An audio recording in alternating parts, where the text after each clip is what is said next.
but I told you so.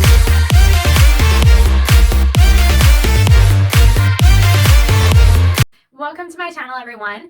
In this video, we're talking about sugar, how to overcome sugar addiction, and just tips to consume less sugar. Sugar is literally everywhere. It's so easily accessible that we can consume way more sugar than we ever planned, and it's just we don't even think about it. So in this video, I want to give you some tips, some strategies for reducing sugar consumption, and if you feel like you're addicted to it, how to really break that cycle.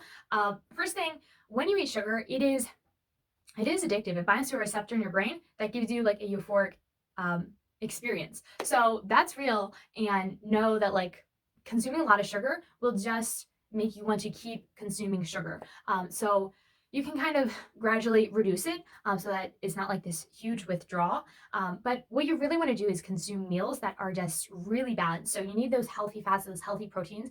When you're fully satiated and feel full, you do not want sugar. Sugar is only what you turn to when your body doesn't really have what it needs. And manufacturers, they know that sugar is addictive and they work that to their advantage. So when you buy processed food, it has a lot of sugar in it and it's made to be addictive. So think about that the next time you buy something at the store. Like this product, they find that point where it's like, oh, I can't just have one, like I need more.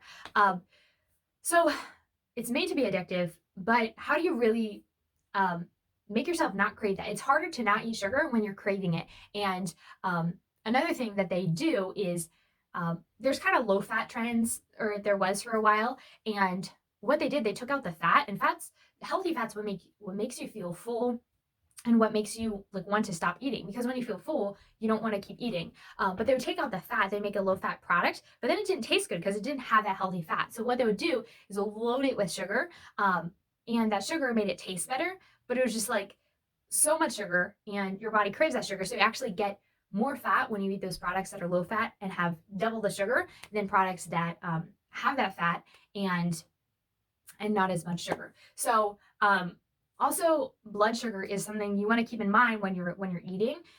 If you eat like high sugar, or carbs turn into sugar in the bloodstream. So when you eat like a carb meal, that turns into sugar very quickly. What happens is your blood sugar, it rises really fast, but then it drops really fast. And you need to eat complex carbs are fine to eat, but you need to eat them with fat and protein because they last in your bloodstream much longer. They keep you full. So there's a time in my life where I ate a lot more sugar than I do now, and I craved it. But now that I eat more balanced meals, more balanced diet, I really I don't think about sugar as much.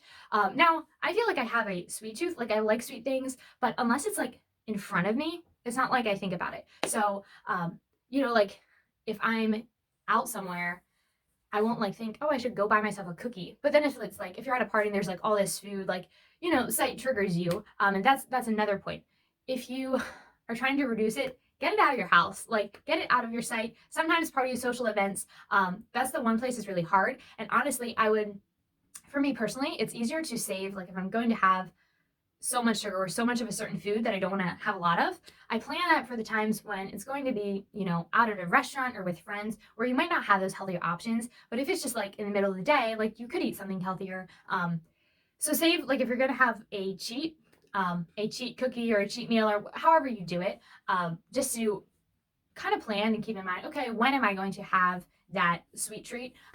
If you plan it out, that way, if something comes up in the middle of the day, you're like, no, I'm not going to have this cookie. I'm not going to have this cake now because I'm just by myself. And I'd rather share that with someone else than double my sugar consumption for the day. So those are some tips. And really, it can be such a mental battle to not eat sugar.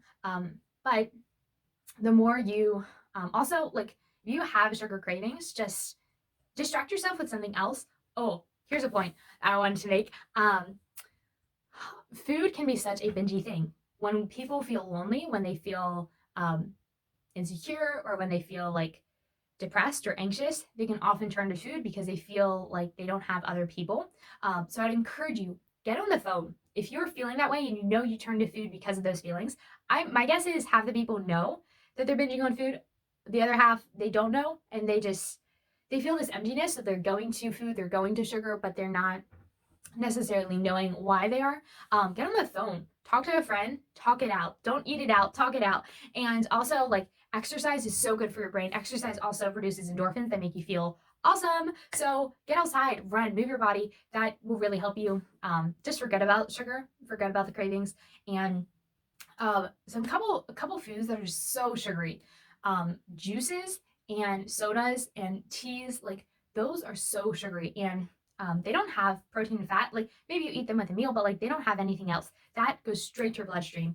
And those really sugary beverages, maybe dilute them or maybe just don't have them at all. If you can't have not have them at all, you could try having less or like water it down. Literally, I don't really drink juice, even if it's like healthy juice. It's still so sugary.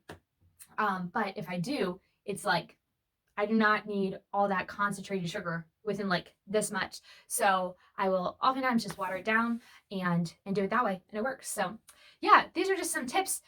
Just kind of talking them out with you. And if you have any other suggestions, if you have certain things that trigger you, comment that below. I'd love to hear your thoughts on this. So if you're new to my channel, please subscribe, and likes are super appreciated too. So thanks for watching, and we will see you in the next video.